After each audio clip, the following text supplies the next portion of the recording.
Hello student, स्वागत है आपका हमारे YouTube channel M for M mathematics पर। आज का टॉपिक हमारा त्रिभुजों का प्रकार और त्रिभुज के बारे में जानेंगे। हम वो कैसे बनता है, कैसे हम उसको उसके प्रकार कितने होते हैं, साइड्स कितनी होती हैं और कोण कितने होते हैं, सब हम इसके बारे में जानेंगे।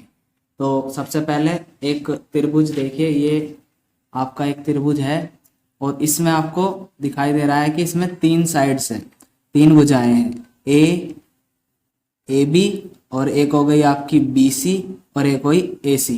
ठीक है, तीन भुजाएं हैं, तीन ही कोण होते हैं इसके अंदर, एक दो तीन, ये कोण कहलाते हैं त्रिभुज के। त्रिभुज के तीन ही शीर्ष होते हैं, ए शीर्ष, बी शीर्ष और सी शीर्ष, तीन शीर्ष होते हैं।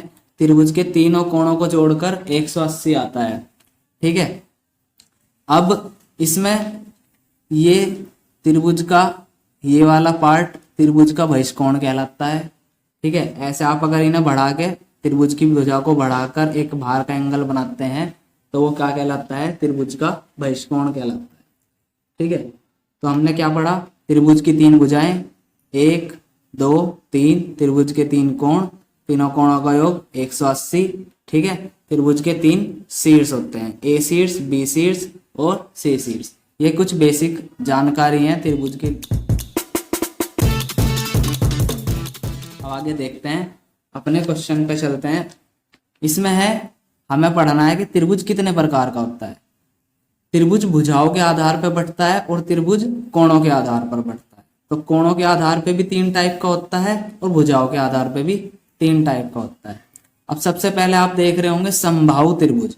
समबाहु त्रिभुज का मतलब होता है इसमें आपको जो आपकी तीनों भुजाएं हैं त्रिभुज की, जो तीन भुजाएं हैं त्रिभुज की, वो तीनों भुजाएं बराबर होती हैं। जैसे अगर मैं मान लूँ 6 6 और 6, तो ये कैसे होगा, समबाहु त्रिभुज हो गया। ठीक है, तो समबाहु त्रिभुज वह त्रिभुज होता है जिसकी तीनों भुजाएं आपस में बराबर होती हैं।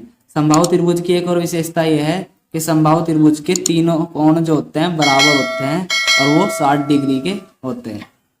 चलिए अब ये देखते हैं समद्विबाहु त्रिभुज।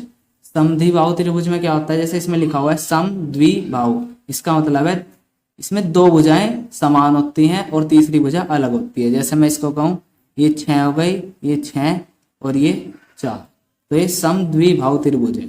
इसमें दो भुजाएं बराबर हैं और एक भुजा अलग है। हम ये अभी भुजाओं के आधार पर पढ़ रहे हैं। नेक्स्ट है विषमबाहु त्रिभुज। एक ऐसा त्रिभुज जिसकी तीनों ही भुजाएं क्या हो, अलग अलग हो। जैसे आप देख रहे हो 3 4 5, ये सब सेंटीमीटर में है, 3 4 5, तो ये सब तीनों भुजाएं अलग अलग हैं, तो इसको आप कहते हैं विषमबाहु त्रिभुज। ठीक है, अभी अगला पढ़ते हैं, यह है कोणों के आधार पर। ठीक है, कोणों के आधार पर भी तीन ही प्रकार के होते हैं। देखिए हमने कोण पढ़ाए थे, आपको कोण के प्रकार पढ़ाए थे, उसके वीडियो जो है आप डिस्क्रिप्शन में जाकर देख सकते हैं या आई बटन पे लिंक है, वहां पे भी आप उसे देख सकते हैं, कोणों के प्रकार। तो कोणों के प्रकार के अनुसार ही हम किसे बांटते हैं, त्रिभुजों को तीन प्रकार में बांटते हैं। जैसे कोण कौन कौन से होते हैं, न्यून कोण, समकोण और अधिक कोण। तो उसी प्रकार से हमारे न्यून कोण त्रिभुज, समकोण त्रिभुज और अधिक कोण त्रिभुज होते हैं। अब सबसे पहला जानते हैं न्यून कोण त्रिभुज क्या होता है। एक ऐसा त्रिभुज जिसके तीनों कोण 90 डिग्री से कम हो। एक ऐसा त्रिभुज जिसके कोण जो है 90 डिग्री से कम हो, न्यून कोण त्रिभुज कहलाता है। दूसरा क्या है, जैसा कि आप इसमें पहले देख ही रहे हो कि 70 60 50, अगर आप इन तीनों को जोड़ेंगे तो 180 आएगा, तो ये आपका न्यून कोण त्रिभुज है। अभी नेक्स्ट है समकोण त्रिभुज। तो समकोण त्रिभुज क्या होता है, एक ऐसा त्रिभुज जिसमें एक एंगल कितने डिग्री का हो, 90 डिग्री का हो। कम से कम एक एंगल 90 डिग्री का हो, एक ही होना चाहिए, बस एक ही हो सकता है इसमें, बाकी क्योंकि अगर दो एंगल 90 डिग्री के होंगे तो वो क्या त्रिभुज ही नहीं बन पाएगा। ठीक है, तो एंगल एक होता है इसमें 90 डिग्री का, उसे बोलते हैं आप समकोण त्रिभुज। और नेक्स्ट है अधिक कोण त्रिभुज। इसमें क्या होता है, एक कोण 90 डिग्री से ज्यादा का होता है। जैसे इसमें आप देख रहे हो 120 डिग्री का एक कोण है। ठीक है, तो 120 डिग्री यानी अधिक कोण त्रिभुज वो कहलाता है जिसका कम से कम एक कोण कितने डिग्री का हो, 90 डिग्री से ज्यादा। ठीक है, तो आपने सीख लिया है त्रिभुज कितने प्रकार के होते हैं। तो टोटल अगर त्रिभुज कहें तो 6 प्रकार के हुए, लेकिन बेस्ड ऑन साइड्स 3 प्रकार के होते हैं और कोणों के आधार पे भी 3 प्रकार के होते हैं। इनके इंग्लिश में नाम नीचे दिए गए हैं, वहां से आप तब इंग्लिश में भी नाम याद कर सकते हैं। अब हम इसकी कुछ एक्सरसाइज करते हैं। देखिए इसमें सबसे पहले हमारा जो क्वेश्चन आते हैं ये है, इसमें आप देख पा रहे होंगे अपनी स्क्रीन पर क्वेश्चंस दिए हुए हैं। इसमें हमें बताना है कि साइड्स के आधार पे यानी भुजाओं के आधार पे कौन सा त्रिभुज किस टाइप का है। ठीक है, तो सबसे पहले पहला क्वेश्चन देखते हैं। इस क्वेश्चन में आपको दिया हुआ है 3, 4, 5, तीनों भुजाएं अलग अलग हैं, तो इसका नाम हो जाएगा विषमबाहु त्रिभुज। तीनों भुजाएं अलग, विषमबाहु त्रिभुज।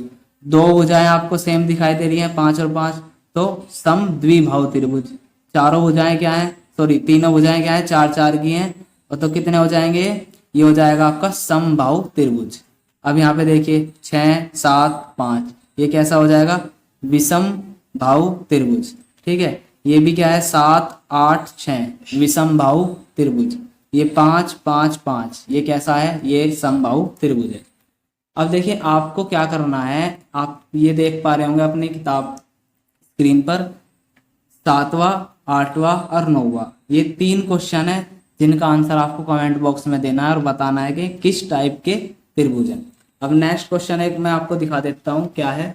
इसमें हम पढ़ेंगे कि जो classify each triangle according two angles, मतलब हमें कोणों के आधार पर बताना है अब कितने प्रकार के ये होते हैं। कोणों के आधार पर बताना है कि किस किस टाइप का ये त्रिभुज बना हुआ है। आप देख रहे हैं इसमें 70, 60, 50 सारे के सारे कोण कैसे हैं, 90 डिग्री से कम के हैं। तो 90 डिग्री से कम के हैं, इसलिए इसका नाम क्या हो जाएगा, न्यून कोण त्रिभुज। इसमें एक आप कैसा देख रहे हैं 90 डिग्री का, तो ये कैसा हो जाएगा, समकोण त्रिभुज। इसमें 110 डिग्री का दिखाई दे रहा है एक एंगल, तो इसका मतलब ये हो जाएगा अधिक कोण त्रिभुज। ठीक है, अब ये वाला और ये वाला, इनके आंसर आपको कमेंट बॉक्स में देने हैं। लिखना है 4, 5 और 6, और इनके आंसर आपको कमेंट बॉक्स में लिखने हैं। और इस प्रकार की वीडियो देखने के लिए सब्सक्राइब करें M4M मैथमेटिक्स चैनल को, और अपने दोस्तों के साथ भी शेयर करें इस प्रकार की वीडियो, ताकि